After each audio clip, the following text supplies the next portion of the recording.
The domestic market closed lower for the third consecutive week as rising oil prices and geopolitical tensions dominated the market narrative.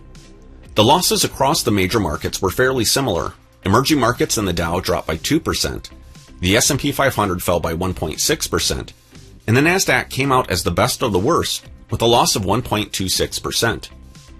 The biggest driver last week was the surge in crude oil tied to the escalating conflict involving Iran and disruptions around the Strait of Hormuz. Oil swung throughout the week and finished sharply higher, pushing closer to $100 per barrel, increasing concerns about inflation.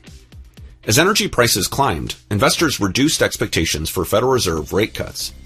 As the CME Group shows with their FedWatch tool, rate cut expectations have shifted, with odds of the next 25 basis point cut to be between 50-50 and around 75% mid to late 2026. This tied into Treasury yields, which moved higher as markets priced in the possibility that the Fed may stay restrictive longer if inflation pressures return.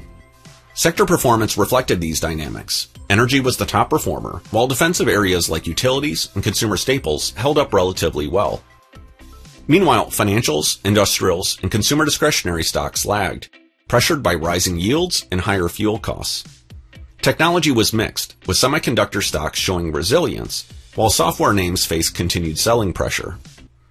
Economic data largely matched expectations, including February CPI and January PCE inflation readings. But markets looked past those reports, given the recent spike in energy prices. Overall, the key theme right now is simple. Markets are trading on energy prices and geopolitical headlines.